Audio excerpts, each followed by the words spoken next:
Hey guys, tonight we're floating off into the thick, misty air of the 17th century Dutch seas. The sails are stretched taut against a warm breeze that smells faintly of tar, salt, and cloves. You're standing barefoot on the weathered deck of a wooden ship the size of a modern cul-de-sac, listening to ropes creak and gulls squawk like they're late for something. A faint bell tolls somewhere. You have absolutely no idea where you're going or, honestly, if this boat is even seaworthy, but you're here now, so you might as well enjoy the ride. You watch sailors hauling sacks of cinnamon with the same energy most people use for brushing crumbs off a keyboard. A guy with a beard that could qualify as a wildlife refuge glares at you over his shoulder. It's the kind of life where bathing means getting rained on, and the only menu is whatever didn't spoil. And in case you thought this was going to be a fun, pirate-adjacent cruise, don't. These merchant vessels are long-haul nightmares stuffed with hardtack, dubious water barrels, and a fascinating chance of scurvy. You probably won't survive this. But hey, on the plus side, you'll die in a painting somewhere, maybe even holding a cat.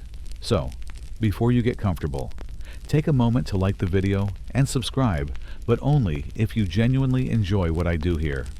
And tell me where you're listening from and what time it is. I love seeing how far this cozy little fleet of ours has drifted. Now, dim the lights, maybe turn on a fan for that soft background hum, and let's ease into tonight's journey together. You trudge slowly along the deck of the VOC ship Batavia, a flagship of the Dutch East India Company, swaying slightly with the motion. Everything smells like rope, sweat, and distant nutmeg. Above, massive cream-colored sails bloom out like the wings of a sleeping gull. Around you, men move in rhythmic patterns, as if they've rehearsed every movement for years, which they have. Mostly because messing up could mean drowning, or, worse, punishment involving splinters and public embarrassment. The 17th century Dutch were, well, let's call them enthusiastic about global trade. They weren't quite a superpower, but they were that aggressively polite, organized kid in school who brought you cinnamon, then conquered your locker. Their ships sleek, long, and absurdly well-funded crisscrossed the globe, carrying everything from pepper to porcelain. They called this the Golden Age, which sounds glamorous until you remember that it included tropical diseases and very little vitamin C. You pass rows of cannons, not for decoration, but for hostile competitors and occasional piracy. Not that you'll need those tonight. You're mostly here for the cats. Yes, cats. Perched at the front of the ship is a curious detail, a faded painting, right on the curved timber of the prow. A curled-up ginger cat, one eye open, painted with surprising tenderness for something that probably took 3 weeks to get right on a rocking boat. The fur has been dulled by years of sea air and salt spray, but the figure is unmistakable. A cat on the prow of a major merchant ship. This is the first of many. You're going to see a lot of cats before this journey ends. Back in the 1600s, the Dutch had a pragmatic attitude. If something worked, they used it. And cats worked. They caught rats. They didn't need much. And unlike some of the crew, they didn't complain unless it was raining. Cats on ships weren't unusual. What was strange, though, was painting them onto the very bones of the ship. Not just once, but across dozens, possibly hundreds of vessels. No one agrees on why. Some say it was superstition, a kind of sea magic. Others think it was more symbolic, an early nod to domestic comfort in a brutally uncomfortable job. One sailor, half asleep in the sun, tells you with a shrug, keeps the devils off. He doesn't elaborate. He doesn't have to. The Dutch were deeply superstitious. Like many seafaring cultures, they weren't just afraid of storms and pirates. They feared spirits, omens, odd-colored clouds, and sudden silences. Cats, especially black ones, could be lucky or cursed, depending on which way the wind was blowing and how recently you'd angered a ghost. Still, this was the age of rationalism. 2. Telescopes, logarithms. The Dutch were painting cats on their boats and calculating the curve of the earth in the same breath. Go figure, you sit for a moment on a barrel of salted herring, feeling the deck sway beneath you. The ship groans like it's tired of holding itself together. Above, gulls wheel and scream nonsense into the wind. A young deckhand walks by with a bowl of dried peas and offers you a handful. You politely decline, because some choices are just too grim. Historians still argue whether the cat images on these ships were decorative, ritualistic, or just someone's favorite pet immortalized in pine tar and brushstrokes. There are theories. Oh, there are always theories. Some believe the Dutch admired the cat's independence, its quiet efficiency. Others claim it was a nod to Bastet, the Egyptian goddess with a feline head, whose iconography trickled into European occult circles. A few think it was just trendy. You imagine a sailor in 1631 getting back to Amsterdam, pulling off his soggy boots and saying, "Yeah, the new ships all have cats now. It's a thing," then falling asleep mid-sentence. Still, the fact remains, these weren't just cats brought on board for rat duty. These were cats painted into the ship. Symbol, charm, joke. Nobody knows for sure. And that's part of the fun. Nearby, an older crewman scratches behind the ears of a real tabby sprawled on a coil of rope. "Name's Willem," he says, with the reverence of someone introducing a minor deity. "Good mouser. Never leaves the deck. Saw him chase a rat right into the sea once." You ask if the rat swam? He shrugs. Didn't ask. Rat was French. You let the gentle motion of the sea lull your thoughts. The creaking of the mast above, the flapping of sails, the distant clap of wood on water, all of it begins to blur into a soft, rhythmic soundscape. You feel warm, slightly itchy from the herring barrel, but warm, and somewhere just below this very deck, in the bowels of the ship, is a tangle of crates, salt-packed goods, and very likely more cats, both painted and breathing. You're still on board, drifting forward through time but stuck in the same fog-wrapped sea, the same groaning deck under your bare, sea-wrinkled feet. The painted cat still watches from the prow, its face smeared slightly from years of storms, and the occasional sailor leaning against it mid-hangover. You move closer, squint a bit. Yep, still definitely a cat. Not a lion, not some heraldic beast. A house cat, curled, tail wrapped neat around its toes, looking like it owns the ship. Which, honestly, it probably does. Your eyes follow the wood grain, and then the curve of the hull, where you notice something you didn't before more little paintings.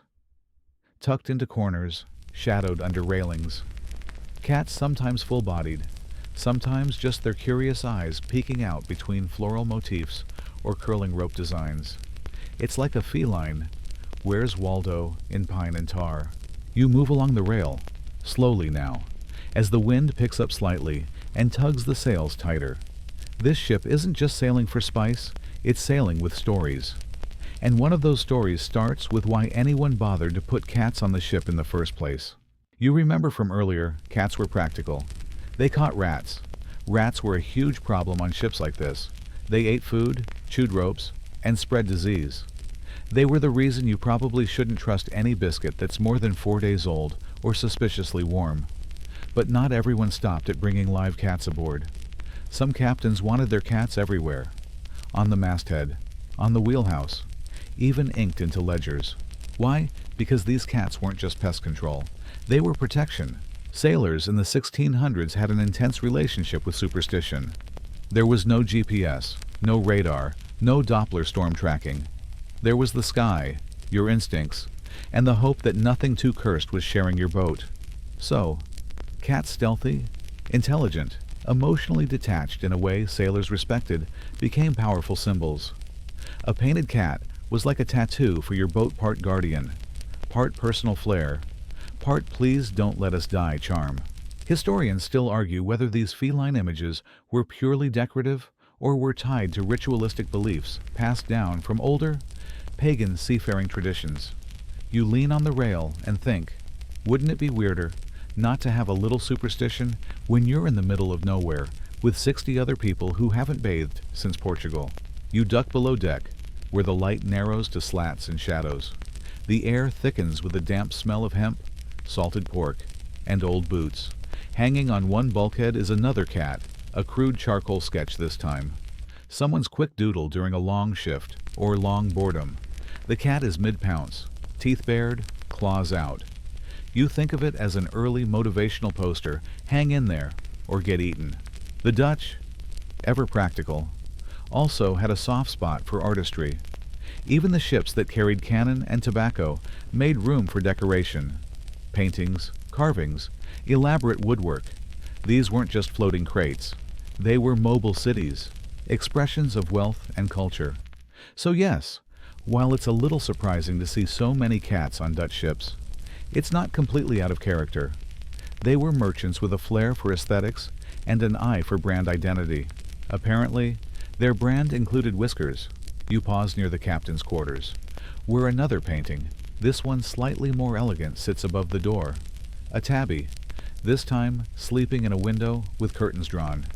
You wonder who painted it. A sailor during calm seas. A hired artist before the ship left Amsterdam. Maybe it was commissioned by the captain himself. Someone who missed his cat back home and needed a reminder that something still purred in this world. There's no logbook that tells you, but you do find one entry, curled at the edge of a leather-bound journal. Willem, the mouser, found in the flour barrel again. Second time this week. No damage save for some mild confusion. It's dated 1634. You imagine Willem Tail flicking, eyes full of judgment, defending a barrel of flour from rats and sailors alike. And then curling up for a nap on the sacks like he owns the place. Because, obviously, he does. Superstition and practical use weren't always separate things back then. In fact, they usually held hands. Cats were both workers and witches. To bring one on board was to invite mystery, luck, and the possibility of having someone to talk to who wouldn't repeat your secrets. Sailors swore cats could sense changes in weather, predict storms, or guide a ship through fog. If a cat refused to board, some captains would cancel an entire voyage. And if it leapt overboard, well, good luck sleeping after that. One tale you overhear, in hushed tones, from a sailor with too many earrings, involves a calico named Maricha who once stared at a crewman for 3 hours straight, right before he slipped on deck and broke 2 ribs. Coincidence probably, but not a single man has stood where she sat since. It's this odd space between belief and daily routine that keeps cats painted into these ships. They're mascots, warnings, companions. You're not sure whether to bow or offer them a sardine. You make your way toward the back of the ship, where the galley is packed with spice crates and a very disgruntled cook yelling at a sailor for eating dried apricots without permission. Above them, tucked in the rafters, is another cat painting, this one half faded, half preserved in a corner that the cook insists brings him luck. He's named it Peter. You don't argue. Back up on deck, you breathe in sea air that carries a hint of cinnamon and tar. The sun lowers toward the horizon, its light flickering across the painted cat's face like a blessing. You can almost see it wink, and you wonder if you were sailing to the edge of the known world, with storms and pirates and the possibility of falling off the map entirely. Wouldn't you want a little magic on your side, even if it was just a painting of a cat? The wind changes. It's not dramatic, just a shift. Subtle, but firm. The way a cat might decide it no longer wants to sit on your lap and would prefer the top of the cupboard instead.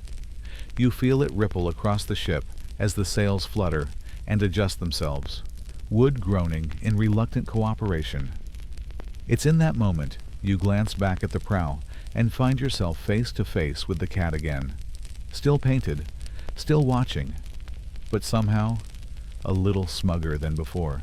You descend once more into the narrow underbelly of the ship, ducking low-hanging beams, past sacks of rice and barrels of something you're hoping is dried fruit and not fermented surprise. Lanterns cast soft amber pools of light, and you could swear the shadows are shifting in feline shapes, tails curling around boxes, eyes blinking out of the gloom. Down here, in the stale heartbeat of the vessel, the whispers of sailors echo strange things.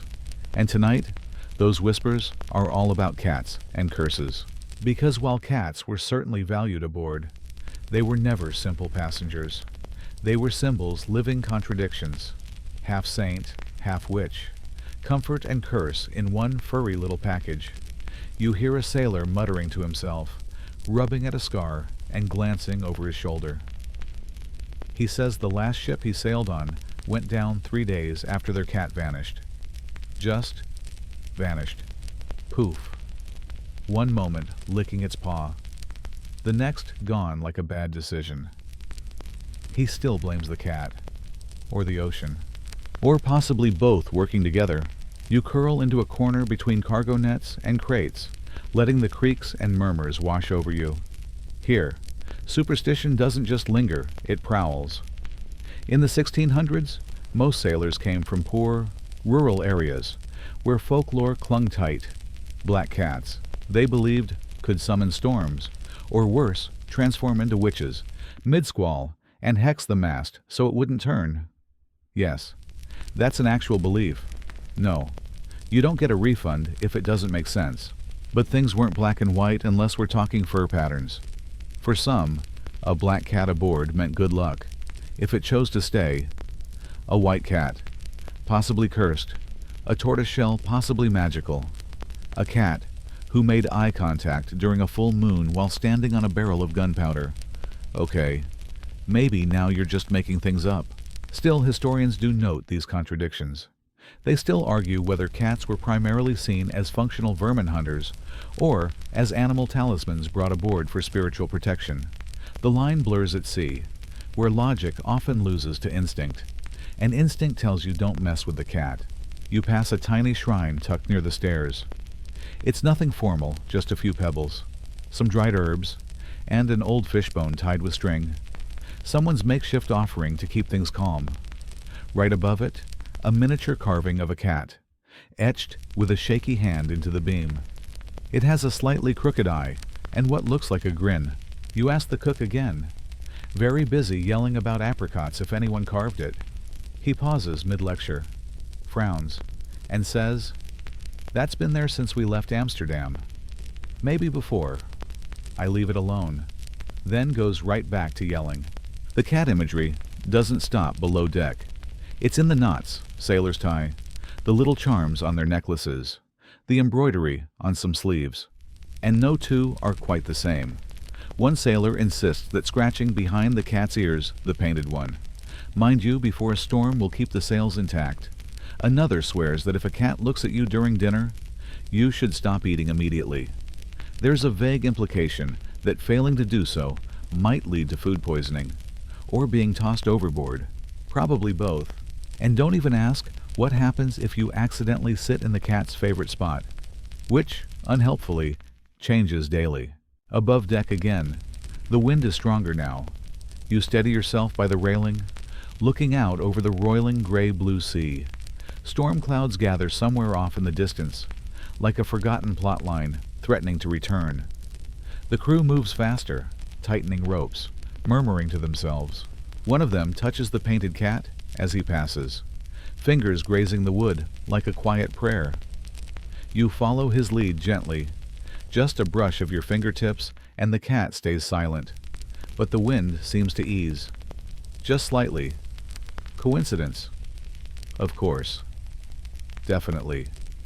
Probably. You lean against the mast and remember an old tale you overheard from a dock worker in Enkhuizen. It went something like this. There once was a cat named Miep who lived aboard the Zwarte Zeemeermin. She never meowed. Not once. Not even when stepped on. But before every major storm, she would vanish, hide in the bread locker. The moment she came out, clear skies. You asked him what happened to Miep. He just smiled and said, "Still in the locker. Maybe. Or maybe she was the storm." The thing about stories like these is that they multiply. For every logical explanation, there's a shadowy counterpoint. Cats that glowed under moonlight. Cats that whispered sailor names in dreams. Cats that stared into the ocean and made it blink first. You scoff softly, and then glance at the prow again. Still there. Still watching. You can almost feel the painted gaze brush your spine. Historians will tell you there's no hard evidence for cats being part of any official maritime rituals in the Dutch East India Company. There are no naval guidelines stating 1 cat per ship, preferably judgmental. And yet, here you are, surrounded by feline figures, literal and imagined. The academic debate continues. Of course, were these maritime cats spiritual protectors? Or were they just memes of their time, cute, effective, and inexplicably popular? You don't have the answer, but you do have a new respect for the painted cat above you. It might be art. It might be superstition. It might be both. Or maybe it's just the only thing on this ship that truly understands how weird this voyage is. As the sun dips below the horizon and the sea fades to gunmetal, the wind picks up again, just enough to make the painted cat's whiskers look like they're twitching. You decide not to blink. The ship creaks, as ships do when they've been sailing too long and eaten too many waves. And you, comfortably wedged between a coiled rope and a crate labeled "Don't Open, Pepper," are beginning to suspect the painted cat isn't just art.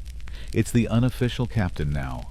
Everyone touches it before meals, nods to it during storms, and even once, very casually, you saw the navigator apologize to it after a particularly rude sneeze.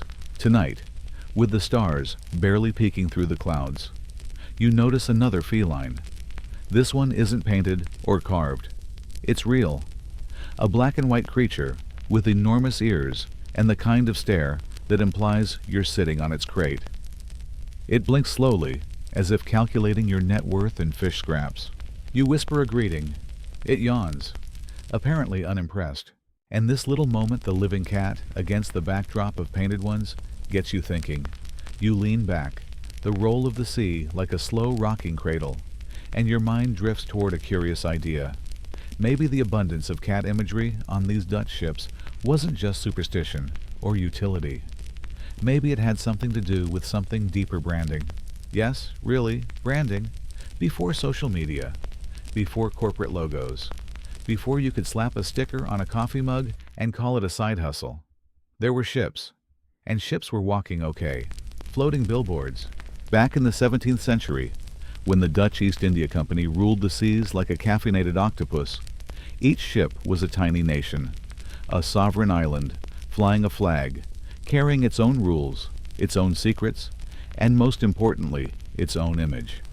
When a VOC, that's Verenigde Oostindische Compagnie, if you want to impress someone at a very niche trivia night ship pulled into port, it needed to be recognizable, visually striking, symbolically something. That's where the decorations came in. Ships weren't just covered in cats, they were often painted in vibrant, elaborate colors, with intricate carvings along the stern and sides. Think of it as early influencer aesthetics. We're not just here to trade nutmeg, we're here to look good doing it. And cats, well, cats were catchy. They were memorable, approachable. Everyone knew what they were. And while lions roared from the coats of arms of Europe's elite, cats felt a little closer to home, especially in the Netherlands, where house cats were common, beloved, and respected for their mouse-hunting prowess. You hear someone above deck shout, "Pass op, watch out." A crate tips slightly, then steadies. The cat doesn't move. It knows who really runs this operation. You shuffle forward, past a wall with more painted flourishes, flowers, ropes, birds, and yes, another cat. This one mid-leap, frozen forever with claws extended, aiming at something just beyond the frame. It's a small scene, barely a foot wide, but skillfully done. You wonder if it was part of a shipwright's signature. Some early Dutch craftsman who specialized in tiny feline action shots. See, back then, ship decoration was serious business. Many Dutch ships had figureheads large, often symbolic carvings mounted on the prow. While lions and eagles were popular, so were more whimsical or regional choices. And yes, in a few rare cases, cats made it onto the prow itself. Not just painted, but carved in full. A curled-up tomcat, a crouching mouser, or even a mother cat with her kittens, an image found on the De Witt cat, a merchant vessel infamous for arriving ahead of schedule and under budget. Coincidence maybe, or maybe just excellent project management from the feline end. Historians still debate whether these shipboard cats, painted or carved, were commissioned by the captains, the shipbuilders, or added quietly by crew members. It's possible that in some cases, cats were used as lucky motifs, but in others, they may have represented the ship's personality, a visual code that traders, pirates, and port authorities could recognize. Imagine it a harbor crowded with ships, each one vying for attention. Among the sea of stern-faced vessels, a sleek craft glides in, bearing a painted tabby curled atop its nameplate. It stands out. It's remembered. It becomes that ship, the one with the cat. You stretch and yawn, the rhythm of the sea lulling your thoughts into strange territory. You wonder if Dutch children had toy boats painted with cats, if sailors told cat stories to new recruits, if somewhere in the damp belly of a forgotten tavern, there's a faded mural of a ship with a cat who never let her crew down. There's a famous legend, well, sort of famous, of a Dutch ship that survived a particularly nasty monsoon thanks to a small marble cat bolted to the stern. When asked about it later, the captain simply said, "She told me to steer west." To this day, no one knows whether she referred to the ship, the cat, or something less literal and significantly more ghostly. What we do know is that these ships traveled far Java, Sumatra, India, Africa, and in each place, they brought not just goods, but stories. Maybe some of those painted cats rubbed off onto other cultures. Maybe someone in Jakarta started carving cats onto canoes. Maybe a cat-shaped cookie mold showed up in Colombo and sparked an entire dessert trend. These things happen. Cultural cross-pollination, powered by sailing cats. Back on deck, the real cat has disappeared again into the shadows, or the captain's bunk, or perhaps into another dimension. You're not entirely sure. But you know this: the painted cat is still watching, still curled around the soul of this vessel. And as the ship rocks gently into the next patch of sea, you feel a strange sort of safety, like maybe those whimsical whiskers actually are doing something, not because of science, not because of theology, but because people believed they could. That belief, it lingers in the paint. You wake not with a start, but with the slow, syrupy awareness that time has passed. The ship is quieter now, hushed by twilight and salt, as if the ocean itself has lowered its voice to a murmur. Above you, the stars scatter across the sky like spilled sugar. Below, the ship drifts, a wooden hush in the middle of eternity, and you're still thinking about cats. Specifically, why are there so many of them? Sure, you've seen one or two ships back home with painted decorations, maybe a carved lion, or a lady in a toga. But Dutch East India Company vessels in the 17th century, these things were practically floating art galleries. Cats in every corner, some lifelike, others exaggerated long tails, moon-round eyes, mischievous smirks. You start to wonder whether there was something systematic going on, like a secret code, or a quiet obsession. Because by this point in history, Dutch art was exploding. You're in the middle of what scholars call the Dutch Golden Age, roughly the 1600s, a time when the Netherlands was not just a maritime superpower, but also the glittering canvas of Europe. Think Rembrandt, think Vermeer, think cozy still lifes, with weirdly detailed fruit bowls and exactly 3 lemons. And yes, think cats. Artists loved painting them, lazing near a hearth, stealing fish from a basket, leaping into chaos just as a maid spills wine. They showed up in portraits, landscapes, market scenes. But more importantly, cats were symbolic, and the Dutch adored a good symbol. In Dutch paintings, cats often stood in for things like independence, femininity, domestic life, or, depending on the context, chaos and temptation. Like, here's your peaceful home, and bam, there's a cat knocking over a candle and reminding you that nothing is ever really under control. Which, honestly, checks out. Now translate that obsession with symbolism onto ships, specifically VOC ships, which were essentially the delivery trucks of empire. And suddenly you've got a recipe for meaning. Cats painted on ships weren't just cute or quirky. They were loaded images. Maybe that painted calico curled around the nameplate stood for prosperity. Or maybe a prow-side tomcat was a nod to a captain's cleverness or his tendency to nap at inappropriate times. You stroll down the deck, eyes adjusting to the darkness. The lanterns glow like sleepy fireflies, casting shadows that flicker against the hull. And in those shadows, you guessed it, more cats. One carved into the mast support. Another stitched onto the hammock of a sailor named Dirk, who swears it was embroidered by his grandmother, who also warned him never to marry a woman who dislikes cats. She'll run off with your boots, Dirk says, utterly serious.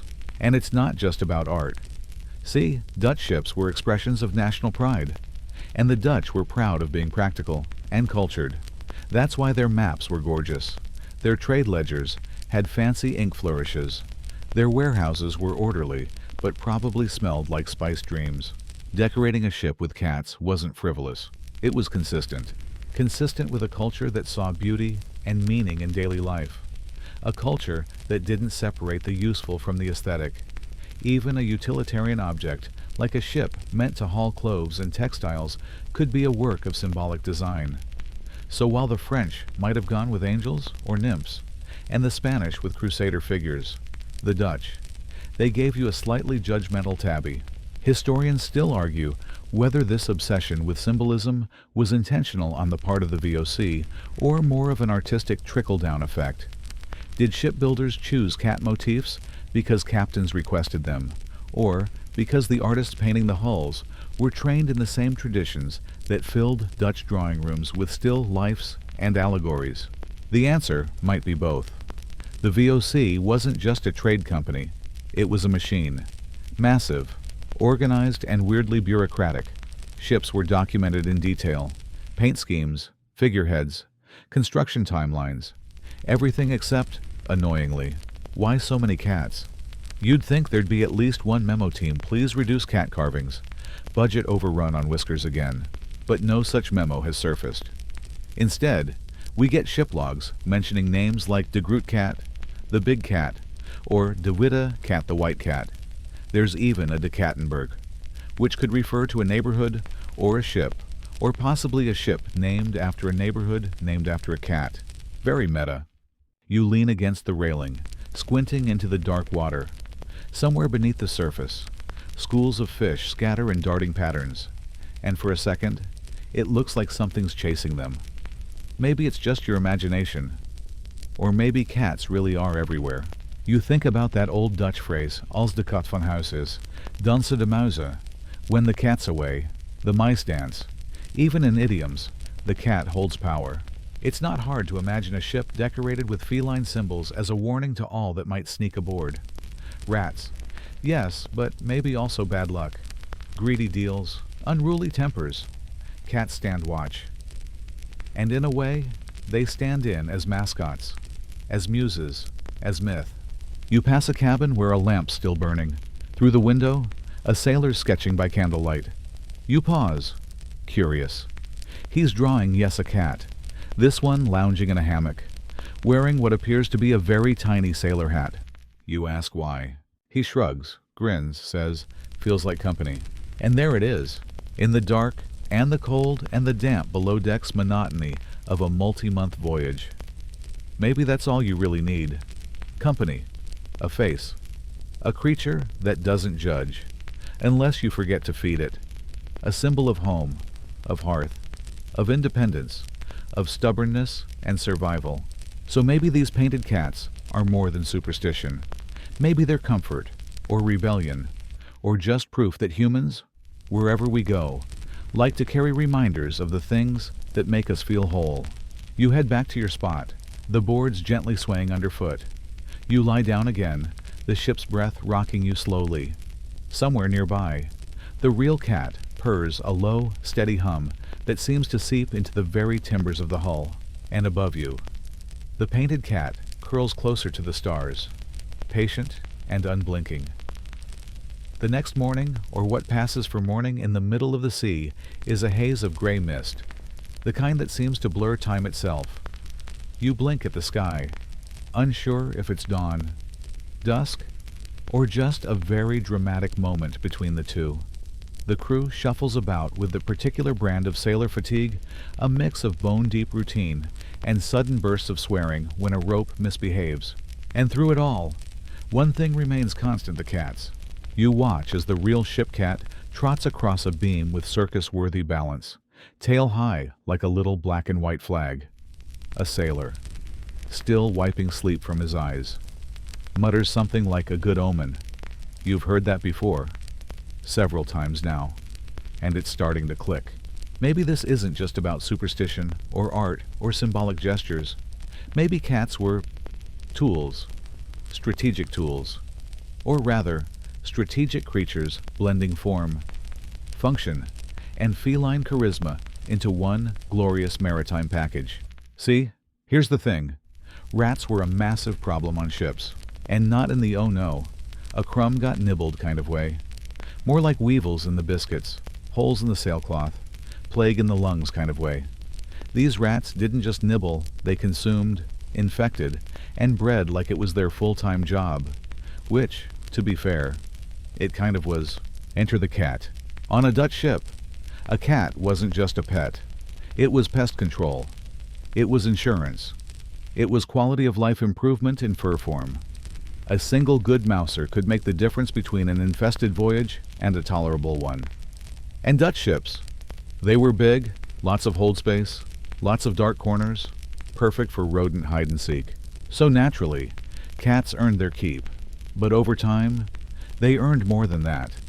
They became mascots, symbols of a clean ship, of smooth sailing, a ship that wouldn't smell like death by week 3.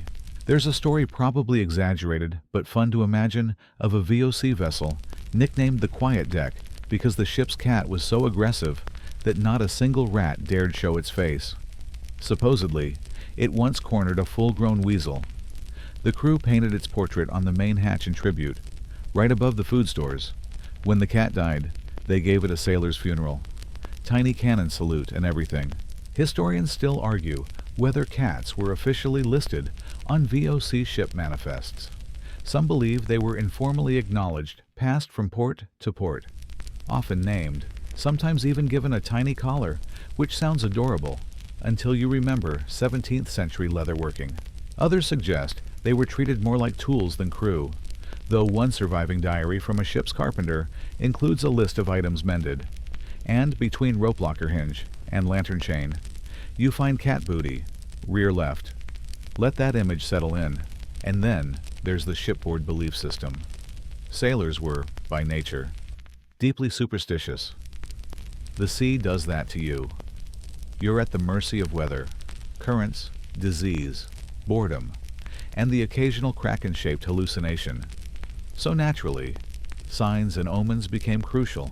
Cats, with their eerie stares and their ability to hear storms before you can even smell rain, quickly earned a mystical rep. A cat that stared too long at the horizon, storm coming. A cat that washed behind its ears, rain within hours. A cat that jumped overboard, abandon all hope. But if the cat looked chill, groomed itself luxuriously, curled up near the compass, all was well. Probably. You stroll near the helm, passing an old chart covered in coffee stains and ink doodles. On the corner, someone's drawn a cat in a little crown. It's labeled Queen Pepper. You wonder if Queen Pepper is real, retired, or simply a maritime myth. It wouldn't be the first. There's talk of ghost cats on some ships. Sounds silly until you realize how many sailors insisted they saw glowing green eyes below deck, only for their real cat to be sleeping up in the sails. Some believed cats could predict death. Others thought they prevented it. One widely whispered story tells of a Dutch ship caught in a typhoon. Lightning, wind, the kind of night where the mast whispers your sins back to you. As the storm raged, the ship's cat named Shadyu, which means Shadow, walked calmly from one sailor to the next. No panic, no meowing, just calm, deliberate pacing.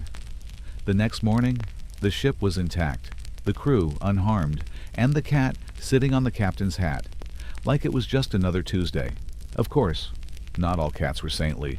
Some were lazy, Some were destructive. There's an actual account scrawled hastily in the margin of a captain's log about a tabby named Meep, who ate part of a sextant. No one knows how or why, but navigation was off for days. And yet, no one blamed her. She was, according to the same log, too adorable to scold. That, friends, is real power. You stop near the galley. A sailor ladles out what might be soup, or possibly soap. It's unclear. Next to him, curled on a burlap sack, is yet another cat, gray and orange, one eye half closed. It watches the pot with calculated disinterest. And here's the wild thing, even non-cat people respected ship cats. These weren't optional animals. They were the unspoken insurance policy, like lifeboats, but with teeth. You hear a voice faint, maybe from below deck. Someone's telling a joke. Why don't we name the ship De Cat Paws? Because then we'd have to feed her twice as much. Laughter follows. It's the kind of humor that keeps people sane at sea. You smile, because by now, the picture is clear. The cats weren't just part of the ship, they were the ship, in their own way. Function and folklore rolled into one graceful, judgmental furball. So maybe that's why they were painted so often. Honored on the wood, carved into the walls, stitched into the sails. Not just to bring luck, not just to catch rats, but because they were part of the crew. No rank, no pay, but all the power. You head back to your spot beneath the painted cat on the stern. It's still watching, still smug, and for the first time, you feel like maybe it's earned it. The wind stiffens slightly tonight, pushing the ship onward with that peculiar groaning sigh only timber knows how to make. You lie there, listening to the creaks and thuds of life on a 17th century Dutch vessel, surrounded by an odd mix of quiet competence and cat-themed decor. And you start wondering, not about the cats this time, but the people who put them there. Who were the actual artists painting these ship cats? Were they professionals, apprentices, sailors with secret brushes in their sea chests? Surely, someone had to hold the brush. Someone had to sketch the outline of a lounging tabby across the stern, mix the pigments just right to match a tortoiseshell coat, or carefully carve a sly-looking feline into the ship's prow with hands more used to ropes than charcoal. The Dutch East India Company was nothing if not precise. Ship design was standardized to an almost neurotic degree. Shipbuilders in places like Amsterdam and Hoorn worked off tightly controlled blueprints, overseen by dockyard managers who probably had dreams about inventory ledgers.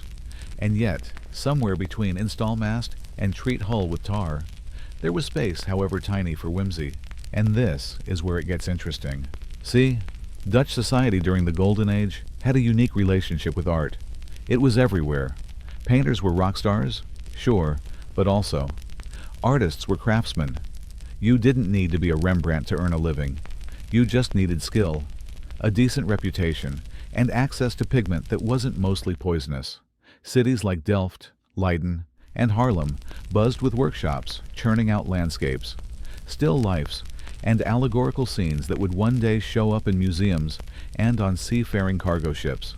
Historians still argue whether ship painters were trained alongside formal artists or more closely with carpenters and sign makers. Were they fine artists slumming it between commissions, or tradespeople who knew just enough anatomy to make a cat look like a cat and not like a sleepy raccoon? One theory suggests that certain shipyards hired decorative specialists, men, and possibly even women. Though evidence is scant, who painted the same motifs over and over, passing the time with tobacco and stories while adding whiskers and swirls to shipboard ornamentation. And don't think they were just winging it. Dutch painting techniques were famously meticulous. Artists had recipe books for their pigments, like chefs with secret sauces, ochres, umbers, lead white, verdigris green, all carefully balanced, often layered for depth, and sometimes sealed with oils that made the image gleam like wet fur. There are VOC shipping logs referencing barrels of paint, brushes, sealants. No mention of canvas, but plenty of decorative goods for sternwork, which sounds suspiciously like cat painting supplies. Then there were the figureheads. Now, figureheads were a big deal. Mounted at the prow, the front tip of the ship, Like a ballerina's toe, they were the ship's face, its spirit guide. Think of them like a cross between a Lucky Charm and a Tinder profile. Hello, my name is De Gouden Cat. I sail from Amsterdam, and I enjoy moonlit plundering and long walks on the gun deck. Some figureheads were women, gods, mythical beasts. But the Dutch, ever pragmatic, often chose animals. Lions were common. So were sea creatures. And yes, cats. Especially if the ship's name included the word cat, which many did. You'd sometimes get a fully carved feline, claws bared, eyes narrowed, looking ready to swat Poseidon himself. Other times, the cat was subtler a side panel, a curling tail around the nameplate, or even just a pair of carved ears peeking out from the scrollwork like a mischievous secret.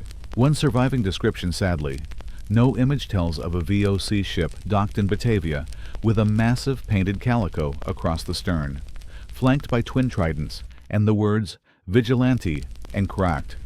Vigilance and strength. The cat was reportedly modeled after the captain's real-life pet, who refused to stay on deck and preferred sleeping in the gunpowder room. Naturally, you pass a set of carvings now, faded by sun and brine. There's the faint outline of what might be a tabby tail curling through a flourish of scrollwork. Nearby, a more deliberate image, a crouching cat mid-pounce, muscles tensed, caught forever in wooden suspense. The artist knew their anatomy. The shoulders arch just so. The tail has that slight S-curve. It's not a casual doodle.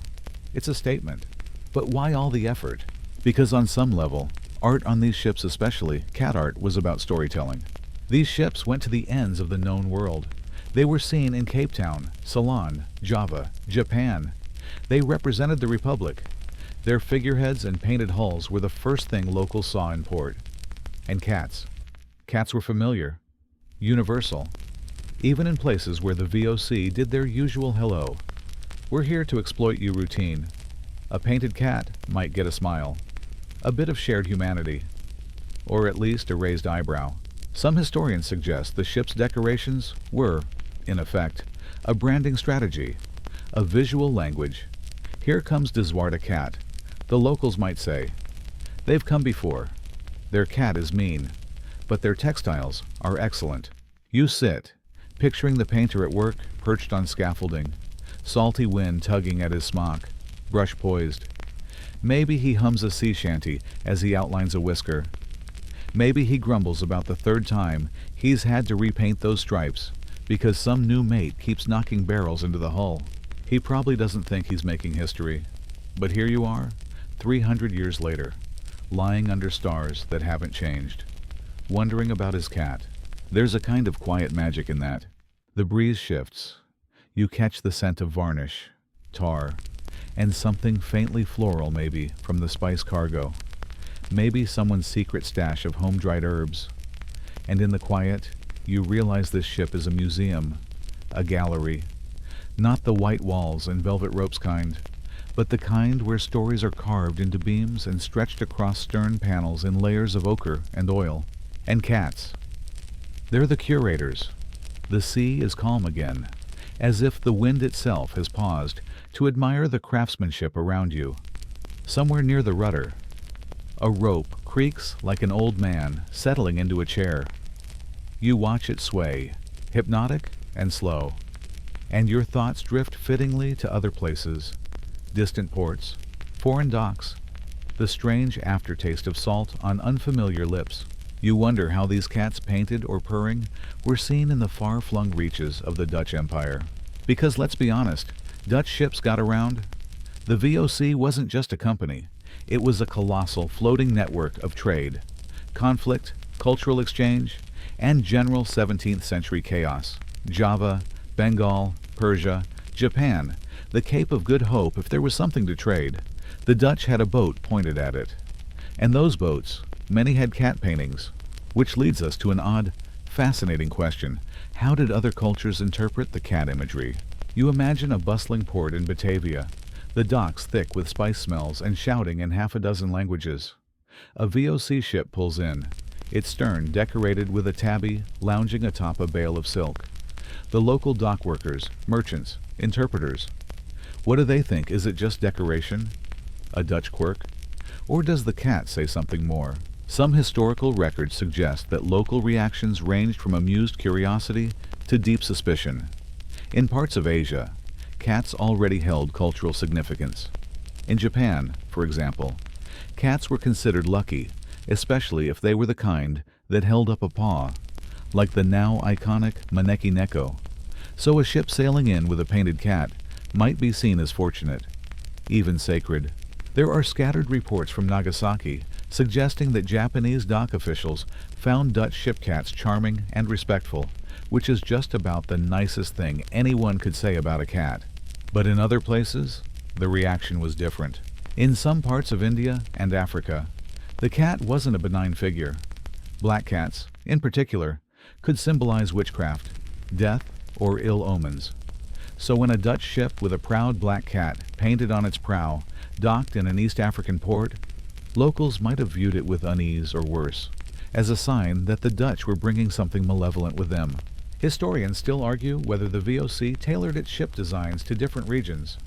One camp insists that all VOC ships followed standard Dutch aesthetic codes, regardless of port cats, and all, while another believes there was more flexibility, with ships meant for Asia adopting subtler decoration to ease relations. The truth, probably somewhere in the middle, because surprised bureaucrats were still human. Some captains were known to repaint parts of their vessels mid-voyage to align with regional beliefs, while others leaned into their foreignness, daring the locals to be impressed. And then there's the question of real ship cats, how they were treated abroad. Some became local celebrities. There's a tale from Malacca about a Dutch cat named Klaasje who wandered off the ship and promptly moved into a Buddhist temple. The monks, delighted, fed her fish and gave her a name of their own. When the ship's captain came to collect her, they politely refused. "She's chosen peace," they said, which is basically the cat equivalent of early retirement. Other cats weren't so lucky. In parts of Southeast Asia, unfamiliar animals were sometimes treated with caution. One account describes a village near Makassar where a ship's cat spooked the local children so badly that they offered the crew a goat just to take it away. The crew accepted. The cat stayed. No one won. Still, the most fascinating part isn't the anecdotes, it's the symbolic interpretations. You see, cats are one of the few animals that crop up in mythologies across the world. They're gods in Egypt, omens in Ireland, protectors in China, devourers in Norse lore. So when Dutch ships, covered in cat imagery, docked in foreign lands, they unintentionally tapped into a rich vein of shared animal symbolism. The cats acted as a kind of bridge, not always a friendly one, but a recognizable shape in an otherwise unfamiliar world. When language failed, when trade negotiations stalled, or local rulers gave that look like you've been in the sun too long, Jan, sometimes the cat painting sparked a conversation, or at least a wary chuckle. One VOC account tells of a trading mission to Ceylon where the locals kept gesturing at the ship's painted cat and laughing. Eventually, the Dutch interpreter realized it resembled a native jungle cat known for stealing food from market stalls. The connection? Mischief, greed, cleverness. So the ship, by extension, was seen not as threatening, but sly, cunning, not entirely trustworthy, but not entirely unwelcome either. Which, honestly, describes the VOC better than any company charter. You stretch out on the deck, arms folded behind your head. The stars above twinkle with theatrical indifference. Somewhere in the hold, a barrel shifts. Somewhere further, a cat yowls low and echoey, like it's telling ghost stories to the rats. You wonder about the sailors, too, how they saw the cat imagery in other lands. Did they feel a flicker of home when their eyes found that painted tail curling around the ship's nameplate? Did they trace the outline with calloused fingers during long nights at anchor? Or did they barely notice it anymore, too focused on trade quotas and rumors of monsoons? Probably a mix. That's the thing about symbols. They're everywhere, but their meaning that shifts with time, with place, with the mood of the person looking. Just like cats, really. You pass by the ship's cook, who's coaxing something unidentifiable into a pot. Beside him, a local merchant from a distant port stands, half smiling, pointing at the painted cat on the ship's stern. "Ah," the man says in broken Dutch. "Very good. Mouse eater." The cook nods, and sailor tamer. The merchant laughs. The two of them exchange a look. Not friendship, not alliance, but recognition. And sometimes, that's enough. You wake sort of not with a start, but with that gentle middle-of-the-night awareness that you're still at sea, still aboard a Dutch ship creaking through the Indian Ocean, still surrounded by carved scrollwork and decorative feline flair. The waves tap rhythmically against the hull, like a lazy drummer warming up, and your mind begins to wonder not about where the cats came from, but where they went. Because these weren't ships that stayed tethered to Dutch waters. They voyaged for years. They rounded capes and monsoons, and when their wood finally groaned its last, when their hulls splintered, or their usefulness wore thin, what happened to the ship cats, both real and painted? Let's start with the living ones. Ship cats were survivors. They had to be. You try raising kittens in a floating box filled with moldy biscuits, unpredictable cannons, and the occasional plague flare-up. Those that made it past Batavia often settled into a kind of nomadic royalty. Sailors fed them scraps. Captains occasionally gave them names and permissions not to leave, mind you, but to climb wherever they wanted. A well-regarded cat might even be exempt from punishments, unlike the occasional sailor who found himself tied to the mast for drinking all the vinegar. Long story. But when the voyage ended, what then? Sometimes the cats retired to port cities. There are mentions in Dutch archives of cats being left behind in Java or the Cape Colony, though whether that was a kind release or a salty goodbye is up for debate. Some, especially the more docile ones, found new homes with expats or merchants. One rather plump marmalade fellow named Conrad was reportedly adopted by a tavern owner in Batavia and became a local legend for catching rats, stealing smoked fish, and terrifying Jesuit priests. Others simply vanished into the labyrinthine alleys of colonial towns, becoming feral little legends of their own. Ship cats becoming street cats, still mousers, still shadows in the night, but no longer claimed by rigging or rope. And as for their painted cousins, their fate was, in some ways, more dramatic. You see, a ship's decoration didn't always last. Paint peeled, salt water corroded, varnish dulled, figureheads cracked and splintered from sun, storm, or sheer boredom. Dutch shipyards weren't sentimental about retiring their vessels. Old ships were stripped for parts or burned. The grander ones might be preserved for a while, used as floating warehouses, or rarely converted into ceremonial barges for civic pride, and the art gone. Painted over, replaced with newer flourishes, sanded down by time and tide. Historians still argue whether any original VOC ship paintings survive intact. There are sketches and etchings, yes, some by travelers, some by artists who happened to spot a particularly dashing figurehead while drinking near the docks. A few ship models housed in museums carry miniature versions of painted cats, hinting at the originals, but the physical, touchable art, the stuff that soaked up ocean spray and baked under tropical suns, that's mostly dust, gone, except in logbooks and footnotes. Except, not entirely. One of the most enduring legacies of these ship cats comes not from the paintings themselves, but from what they inspired. You see it in the evolution of maritime folk art, in the carved cat shapes on sailors' walking sticks, in the embroidered cats on sailors' wives' aprons, in the tiny cat tokens some officers kept in their sea chests, carved from ivory or scrimshawed into bone, used as lucky charms during storms. These cats became symbols not just of shipboard life, but of endurance, of survival, of cleverness and adaptability, just like the sailors, really. So even if the original figureheads have long since fed the worms, their spirit prowls on. There's even a story likely apocryphal, but delightful about a ghost ship called De Griekse Cat, the Grey Cat, sighted off the coast of Madagascar. Sailors swore they saw a phantom vessel on the horizon, with a cat's face grinning from its sails and no crew aboard. Some said it was the soul of a burned VOC vessel returning for one last prowl. Others said it was a warning. Still, others blamed the rum. One Dutch poet of the era captured the mood in a sleepy sing-song verse. The cat has left her mast at last. No more the sails, no more the blast. She curls beneath the stars anew, a shipless cat, but still with crew. You can almost hear it murmured among sailors passing a bottle, eyes darting toward the darkening horizon. The painted cats may have faded, but their echoes still meowing through maritime lore.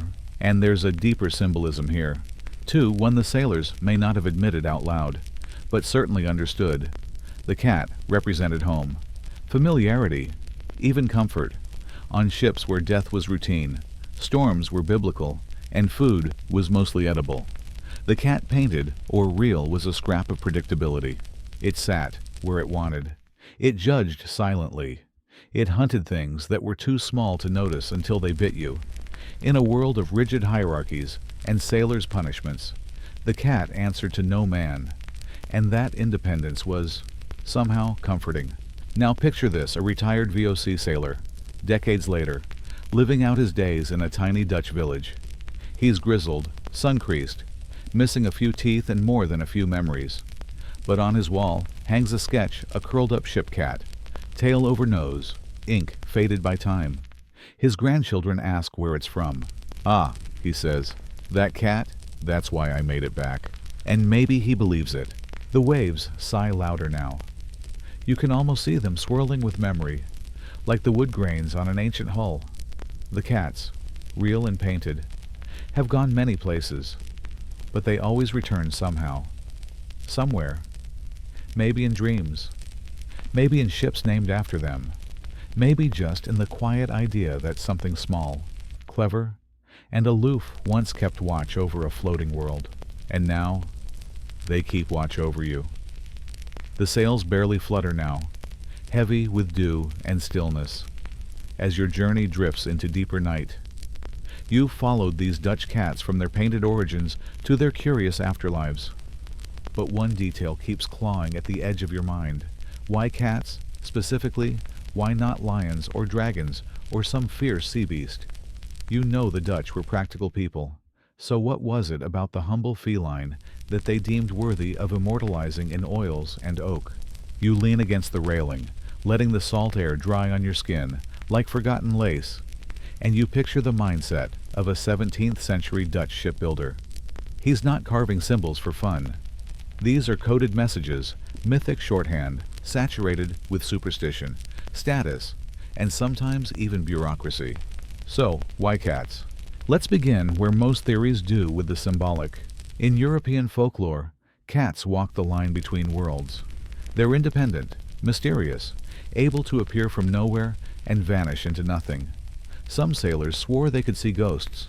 Others insisted they were ghosts. Cats could represent good luck or very bad luck, depending on the wind and who you asked. In maritime lore, a cat aboard ship was more than pest control. It was a charm, a weather bringer. Sailors watched cats for signs. If a cat licked its fur against the grain, it meant rough seas. If it sneezed, a storm was coming. If it stared too long at a crew member, well, start digging that watery grave. So in this mental stew of fear, faith, and superstition, a painted cat acted like an eternal talisman. It wouldn't run away during a storm. It wouldn't die from eating spoiled salted beef. It was a permanent mark, a feline guardian lashed to the ship's identity. But that's just one theory. Another suggests a quieter truth: cats were simply familiar. Unlike dragons or biblical beasts, cats were real, an animal every Dutch household knew. By the 1600s, cats were domestic fixtures.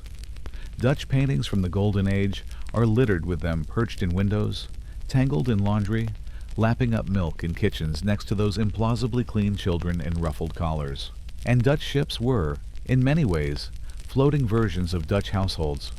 The Republic's merchant class prized a sense of order, tidiness, and control qualities cats seemed to embody in their own smug, whiskered way. A painted cat made a ship feel less like a monster of war and more like a well-run home. A strange, creaking, sometimes on fire home. Yes, but a home nonetheless. Historians still argue whether these symbolic meanings were intentional or just happy accidents. Some claim shipbuilders and artists chose cats purely for their aesthetic simplicity, easy curves, soft lines, wide eyes that held up against the harsh weathering of sea travel. Others believe there was deliberate allegory involved cats as protectors, or as warnings, or even as mascots of mischief. There's also the Merchant's Code theory. This one's more fringe but deliciously weird. It proposes that painted cats on VOC ships weren't just decoration, but part of a hidden communicative system, much like how flags or figurehead types signaled the ship's purpose. The cat may have quietly signaled that this ship was transporting delicate cargo, or high-value goods, or even acting as a diplomatic envoy. A curled-up cat, maybe a friendly ship, a stretching, clawing cat, possibly armed and dangerous. A black cat staring directly ahead.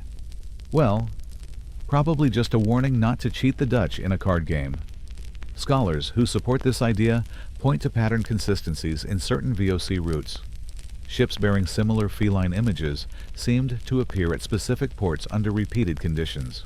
Of course, there's no definitive record to prove any of this, but wouldn't that be exactly how a merchant code would work? Quiet, functional, purring in the background. Still, if you really want to understand the Dutch fascination with cats, you have to look beyond the ocean. Back in the cities, Amsterdam, Haarlem, Delft cats ruled the domestic imagination. They were muses, companions, and sometimes punchlines. Dutch artists like Peter de Hoek and Jan Steen loved slipping cats into their interior scenes. Not always nobly, either. Sometimes the cat is caught mid-theft, paw deep in a fish basket. Other times it's half falling off a chair during a family squabble. The cat was a touch of humor in an otherwise sober tableau, a nod to life's unpredictability. This sensibility, this dry observational wit, bled into their ship designs. A ship with a cat painted on it said, "We're practical. We're clever. We know life is messy." It was an artful smirk on the prow of an otherwise deadly vessel. And speaking of art, there's one last angle to consider the visual signature. Dutch ships were constantly on display. When anchored in foreign ports, they weren't just commercial tools, they were ambassadors. The ship's exterior was a floating PR campaign. Colors mattered, symmetry mattered, and the figurehead, that was the cherry on top. A beautifully rendered cat sleek, self-possessed, projected sophistication, artistry, a sense of control. Compare that to the snarling monsters on Portuguese or Spanish ships, fiery, fang-filled beasts meant to terrify. The Dutch, ever the subtle traders, opted for wit over raw intimidation. "You brought a lion," they might as well have said. Cute. "We brought a mouser," with attitude. The message: we're not here to fight, we're here to win the deal. Aboard one such ship, a particularly smug tabby was painted licking its paw beneath the nameplate, De Koopvrouw, the merchant woman. Subtle. Not so much. Effective. Apparently. The ship made record profits in Bengal, its painted cat becoming a local icon for shrewd negotiation. You step back from the railing now, letting the imagery settle. Cats as symbols, as practical tools, as jokes, as secret codes. Maybe all of the above. Or maybe none. Maybe the shipwright just liked cats. That's the trouble with symbols. They slink into history like cats, into a room unseen, unbothered, and always leaving you wondering what they really wanted. The wind has softened into nothing now, just the sigh of night air brushing over the deck, as if the world is trying not to wake you. Lanterns swing quietly, casting sleepy gold halos on the boards. You curl deeper into this floating memory, wondering if you were a painter, standing on a dry dock in 1643, brush in hand, staring at the broad belly of a half-built ship. How exactly would you paint a cat? Tonight, let's step into that quiet act of creation, the overlooked artistry behind these painted cats, and the strange, sea-stained minds who brought them to life. First the canvas. Not a flat page, not a still wall, but the awkward, grainy, salt-thirsty wood of a VOC ship. The Dutch ships of the time, especially flights and galleons, had curved hulls and ornamental sterns, making them tricky surfaces for any artist. Every brushstroke had to navigate swell and seam, contending with future storms, sea spray, and the slow grind of barnacles. So, the cat couldn't be too detailed. It had to read from a distance, a sailor 20 paces down the dock, or a rival ship watching from a misty horizon needed to see and recognize it instantly. Sleek silhouette, tail curled or raised, eyes wide like gold coins, strong lines, minimal fuss. These weren't Renaissance cats, draped in chiaroscuro and puffed collars. They were graphic, bold more like mascots than muses. Most ship cats appeared on the transom, the ship's stern face, or carved into the side rails near the captain's quarters. Occasionally, they showed up near the bowsprit or subtly integrated into scrollwork. Think of them as nautical Easter eggs, sometimes proudly front and center, other times smirking from beneath a tangle of acanthus leaves. Painters used a narrow range of pigments, often limited by trade, cost, and weather resistance: ochres, umbers, charcoal black, bone white, and the occasional ultramarine if the budget and the patron's ego allowed. Dutch black was popular not just for its brooding tone, but because it weathered well and dried fast. A painted black cat, outlined in faded gold, could hold its own for years against the elements. And then there were the styles. Some ship cats looked surprisingly modern, stylized outlines with little emphasis on realism. Just a curved back, a watchful eye, and a knowing flick of the tail. Others leaned playful, a cat batting a ball, or mid-pounce on an invisible rat. A few, quite bizarrely, were shown wearing tiny hats or posed beside fish barrels, little maritime jokes, either by the painter or the ship's sponsor. Historians still argue whether the fish barrel cat on De Blauwe Haring was a visual pun or just the work of a bored apprentice. But not all cats were painted. Some were carved high-relief figures set into the ship's scrollwork. Tails curled around columns, ears perked beside anchor motifs. On De Safié, a 1651 records vessel, the entire aft gallery had feline figures woven into its lattice. Imagine sailing past that ship at dusk, seeing a row of cat faces leering from the captain's balcony, all quiet and identical. Unsettling, sure, but in that oddly charming Dutch way. The artisans who made these works weren't always painters by trade. Many were shipwrights with a flair for embellishment, or carpenters who had learned scrollwork the way some people pick up whittling. A few, though, were specialists, decorative artists, hired specifically to make ships beautiful, or at least memorable. One such artist, Hendrik Gutveld, is known from a fragment of a shipyard ledger in Rotterdam. Next to his name, the scrawled note reads, "Feline and floral motifs, preferred style." That's it. No further records. But it's enough to imagine a man who spent his career painting cats onto wood for a living. Maybe he liked it. Maybe he didn't. Maybe he just got really good at cat noses. Of course, the real joy and challenge came with matching the cat to the ship's name.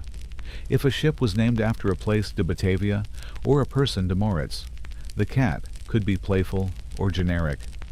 But if the ship was already feline-themed, say, De Kattenrug, the cat's back, then the pressure was on. You had to give the ship a face that lived up to its name. That's where the real artistry emerged. Some of these cats weren't just symbols, they were full characters. One painting reportedly showed a scarred tomcat with a single gold earring, perched on a cannon barrel. Another had a trio of kittens tangled in rope. One ship even featured a massive calico reclining like a Roman emperor, paw resting on a tiny globe. You don't get details like that without a bit of pride. And yet, all this detail, all this work was ephemeral. These weren't gallery pieces. They were tools. Functional decoration on machines made for danger and distance. The average VOC ship had a lifespan of only 10 to 20 years. Many lasted less. When a ship was decommissioned or wrecked, its painted cat usually went down with it, consumed by fire, rot, or reef. So the painters worked with a kind of quiet acceptance. The art was meant to leave, to vanish, to circle the world once or twice and dissolve. You didn't make it for permanence.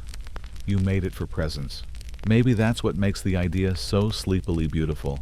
These were traveling images, dreamlike things, seen for a moment before they were gone. Just like dreams, just like stories, just like this one. You imagine one of those painters now crouched on scaffolding, brush between his teeth, staring at the side of a ship called the Mannlichtkat, the Moonlight Cat. He mixes a bit of charcoal into his ochre, dips the brush, and begins the curve of a tale, slow and certain. He hums to himself. The tide creeps in below, and by morning, there's a cat watching the harbor with one amber eye. You smile. You know that cat. You've seen it before. The stars are pinned higher now, cooler and sharper, like the night has exhaled everything it was holding. You shift slightly beneath your blanket, real or imagined, listening to the hush of waves that might just be the gentle static of your fan. And as the creak of history continues beneath you, you realize something odd. With all this talk of paintings and prow-mounted pumas, you haven't asked one obvious question. What about the real cats? The ones with claws and fleas and opinions. Let's meet them tonight, the living, breathing ship's cats of the 17th century Dutch fleet. Because as much as those painted cats mattered symbolically, the real ones were absolutely vital. You imagine a Dutch fleet preparing to set sail from Hoorn. The decks are bustling, ropes pulled taut like harp strings, barrels of salted cod thudding into place. Among the commotion, a slim gray tabby slinks across the planks, entirely unfazed. She hops onto a coil of hemp rope and begins the very serious task of licking her front paw. This is not a mascot. This is a crew member. See, for all their exploration and cartographic genius, the Dutch never quite solved one-issue rats. Lots of rats. An entire ship's worth of grain, meat, and textiles could be compromised in a single unlucky night. And nothing attracts rats like the smell of food mixed with the subtle funk of 200 unbathed men trapped in a wooden box for 8 weeks.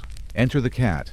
The Dutch, pragmatic to the bone, realized early on that a few good mousers aboard a VOC ship weren't just helpful, they were essential. No naval regulation explicitly required a cat, but practically every long-haul vessel had at least one. Some had entire feline families on board by the time they docked in Ceylon or Cape Town. And these weren't just stowaways or passengers. They had jobs and personalities, and sometimes full reputations. Take the case of Minna van der Maas, a famously rotund ginger cat who reportedly served aboard the Waterduvel for 6 years.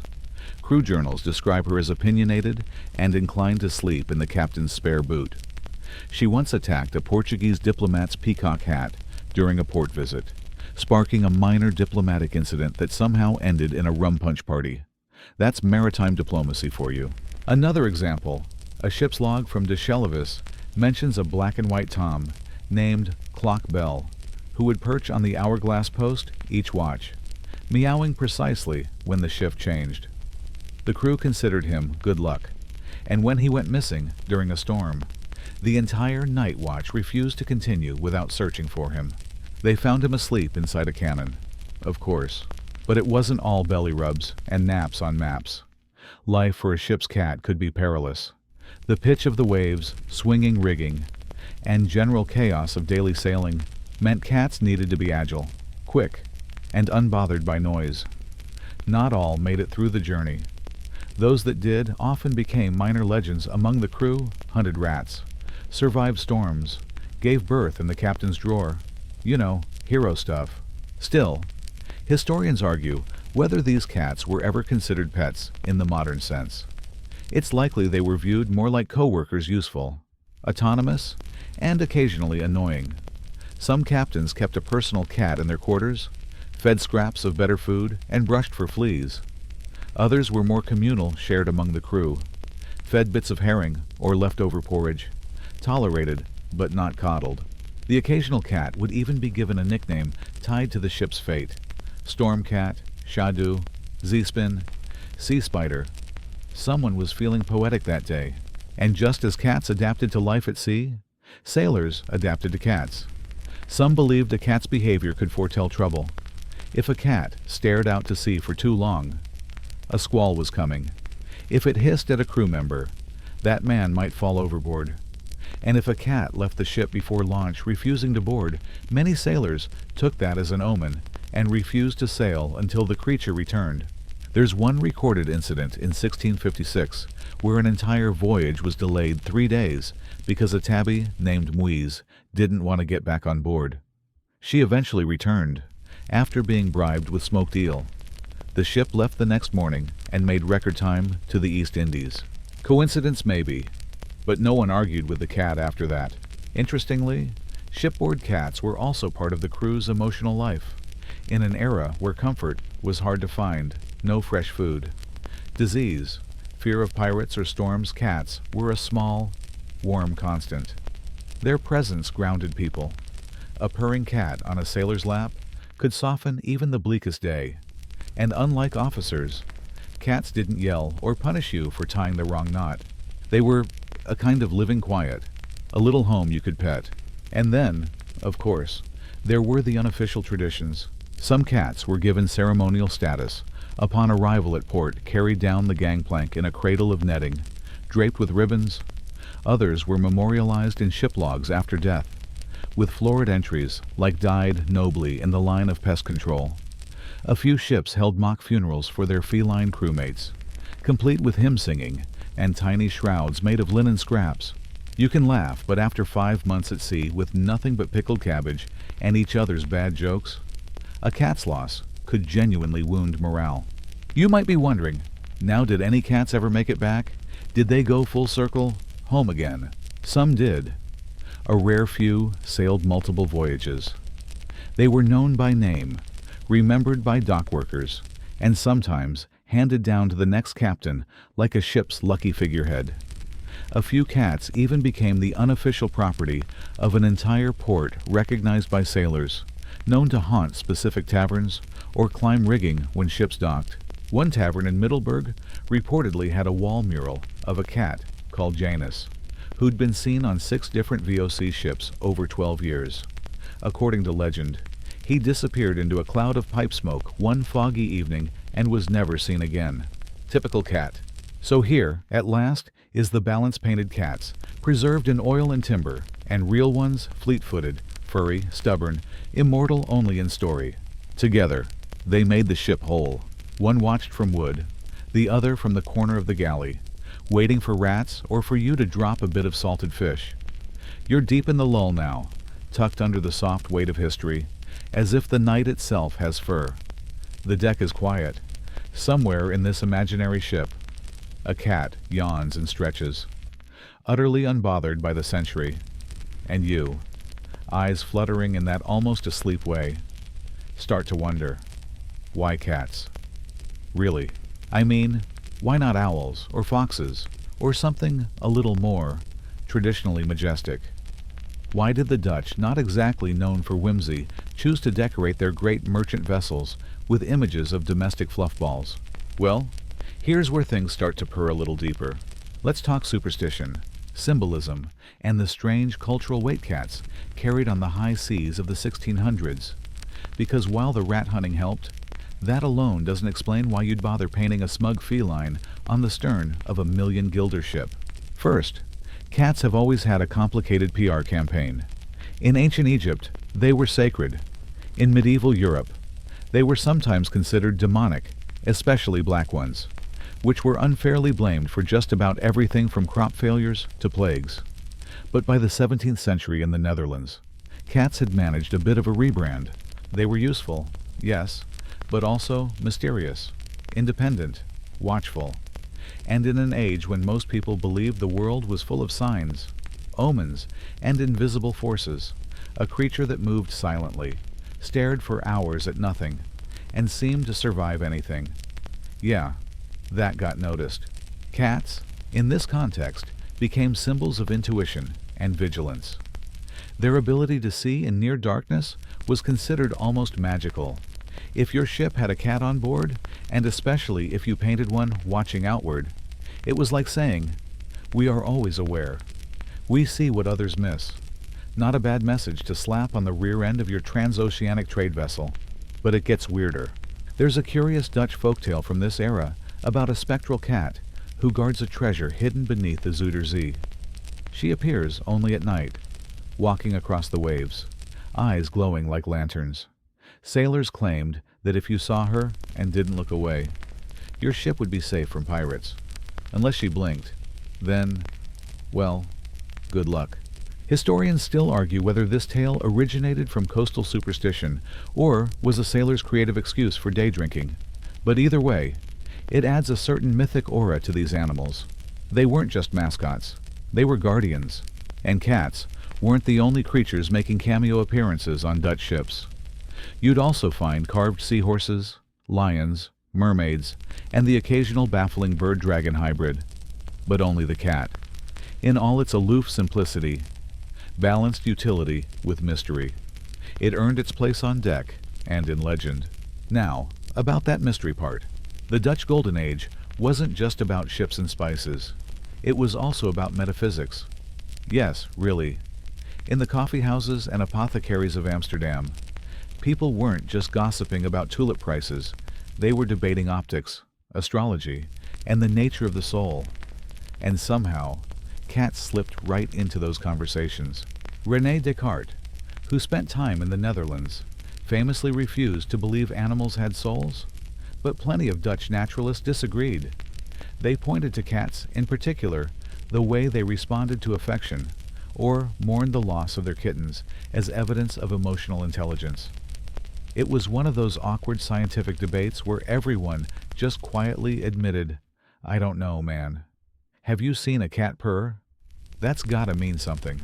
This blend of science, superstition, and personal experience is what made cats so compelling to Dutch sailors. They weren't divine. They weren't evil. They were something in between. Something watching. Something knowing. Something that might help you survive the rounding of the Cape. There's also an economic angle here, because of course, there is. The VOC's world was one of contracts and cargo, of weight tables and transit taxes. And yet, there were always little gaps in logic that the ledgers couldn't fill. Ships vanished, winds changed, crews got scurvy even when lemons were on board. For all their math and maps, the Dutch knew they didn't control everything, so they relied on small rituals. A cat on board was one of them. A charm. A little sliver of normalcy in a world that could capsize overnight. On some ships, it was believed that the cat's behavior could even affect the cargo's fate. If the cat slept near the spice barrels, the pepper would stay dry. If it avoided the textile crates, mildew was coming. Sailors wrote these observations down, not always seriously, but always just seriously enough. And if the cat sat on your bunk, well, then, you were probably doomed, or in love, or both. Interpretations varied.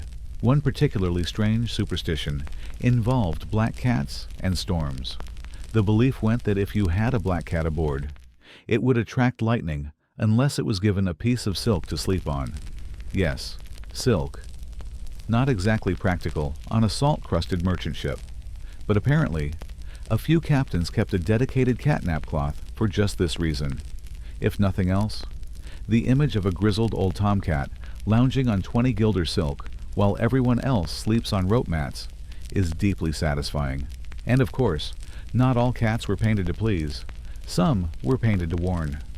Rival crews might see a hissing feline and interpret it as a symbol of defiance. A ship that paints a snarling animal on its hull isn't exactly advertising peace and trade. It's saying, "We bite."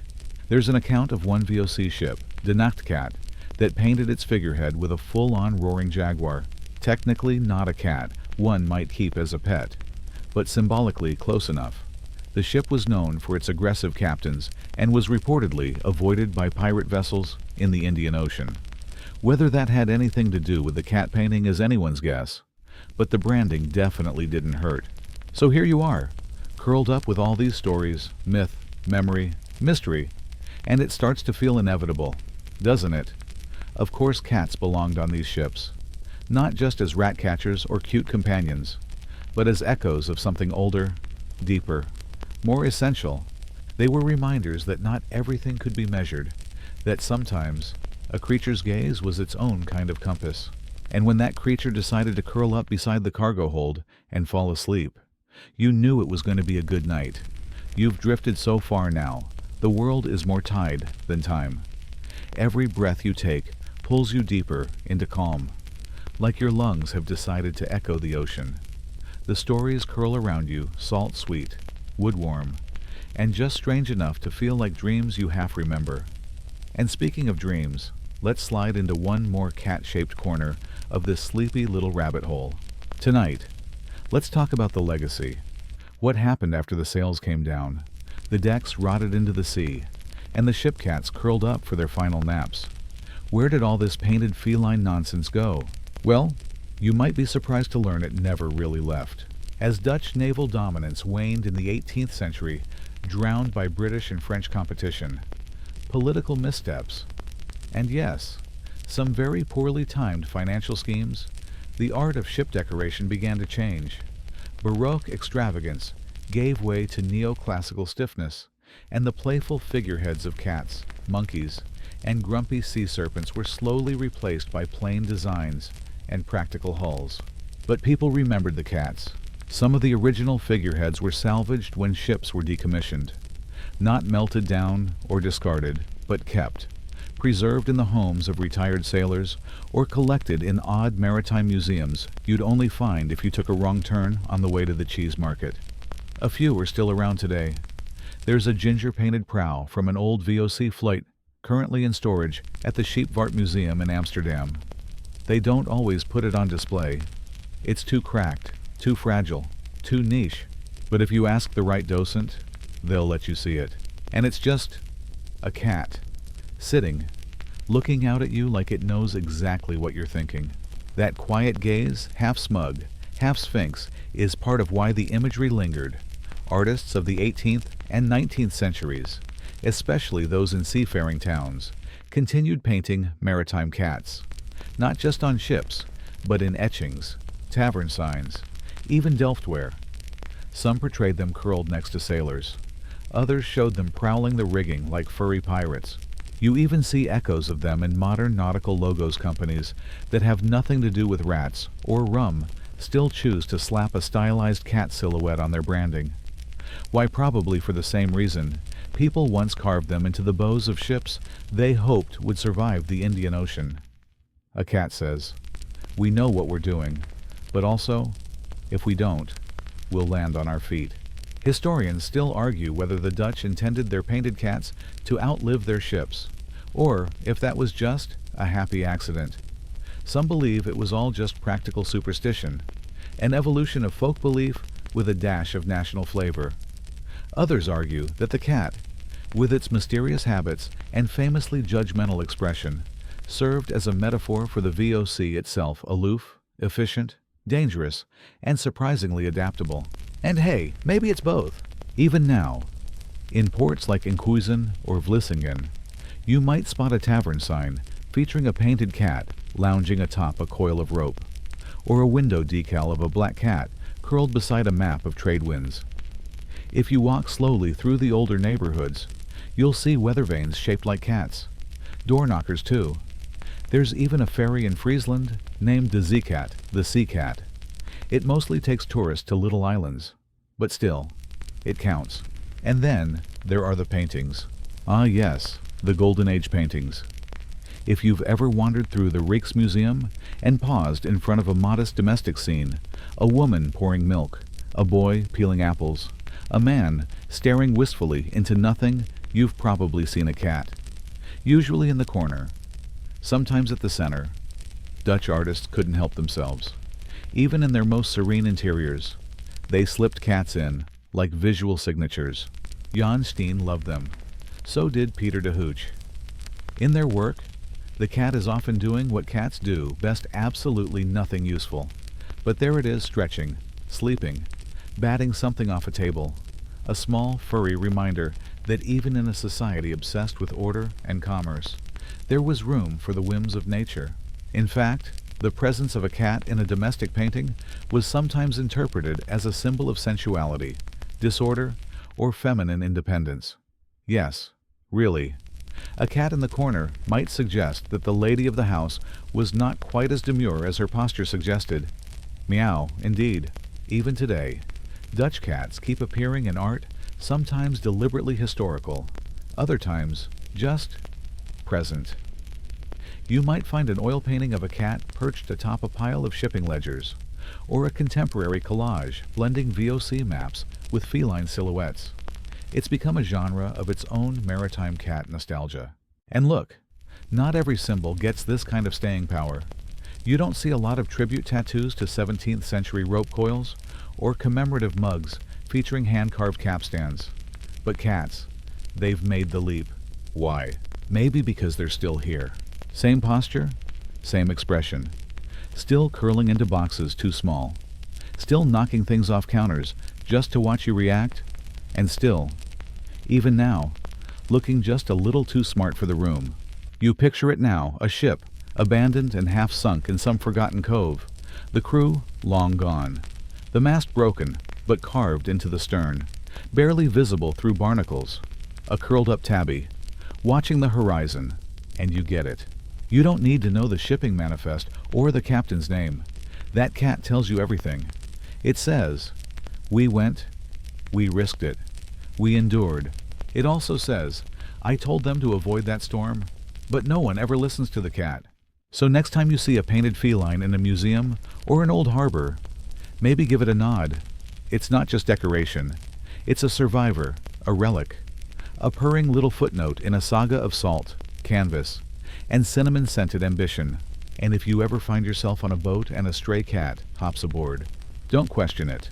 Just feed it a bit of fish, give it a box, and consider your voyage protected. You're nearly there now, the shores of sleep in sight, the waters glassy and smooth. If your thoughts were a ship, they'd be gliding silent, sail limp, rudder barely twitching. And still, the story carries on, softer, slower. You've been afloat in the oddest tale why cat paintings on Dutch ships, of all things, and somehow, it makes sense now. You followed the paw prints across centuries. But before you drift entirely, let's trace the final little arc. What happened when these painted cats came back home? Because return voyages mattered. Maybe even more than the departures. When Dutch ships, weighed down with spices, porcelain, and silk, finally docked back in Amsterdam or Middelburg, they didn't just unload cargo. They carried stories, rumors, weather scars, and sometimes actual cats. Stowaways who'd ridden out monsoons curled in crates, who'd chased insects along balustrades in Batavia, who'd lived entire lifetimes between sails and spices.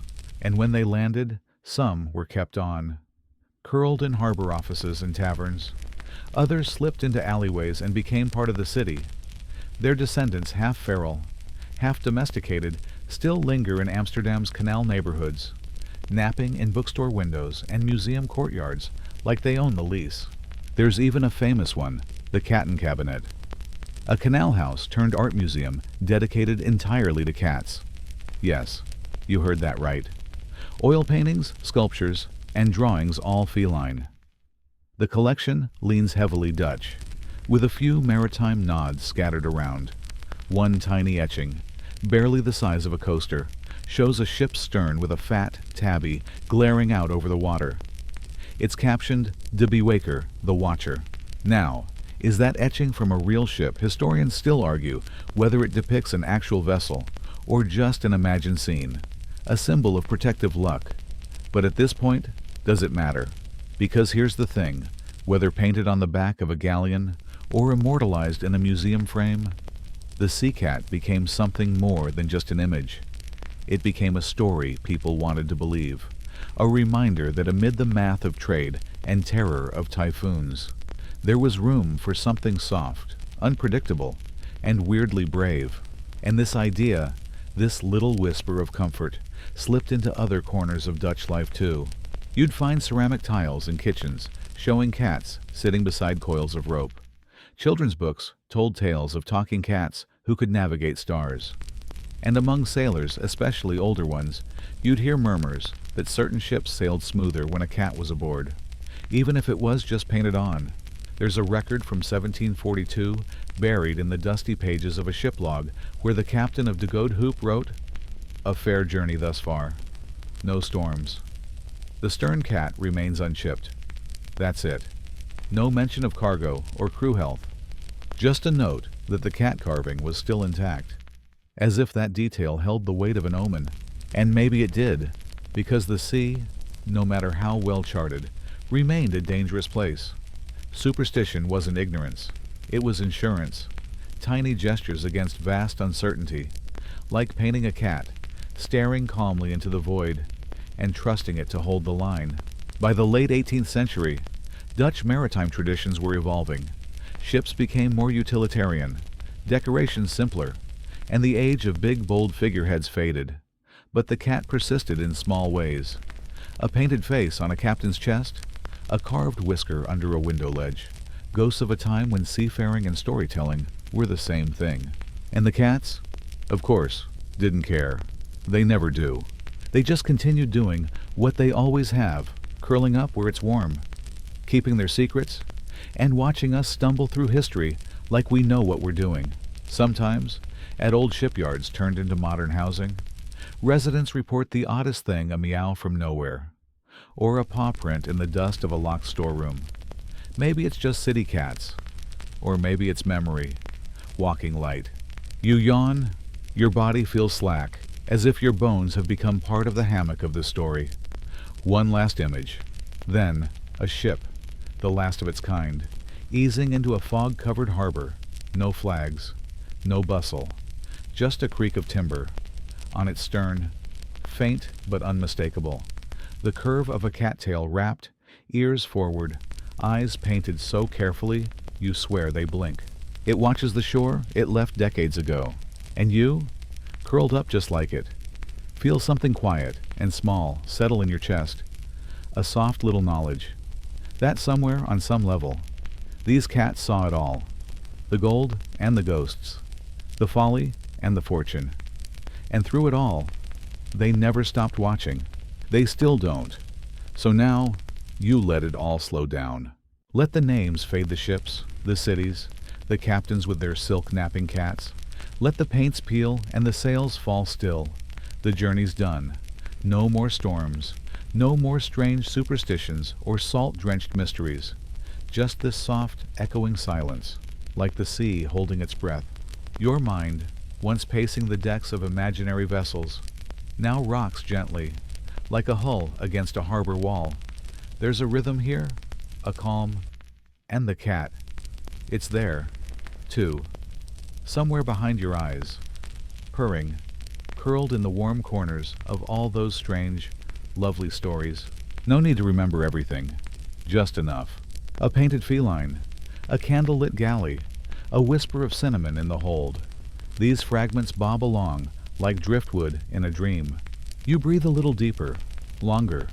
The kind of breath that doesn't try to go anywhere, just stays, settles, fills. There's nothing left to do, nothing to worry about, even if your brain starts to tug at stray questions. Why were Dutch ships so good at logistics?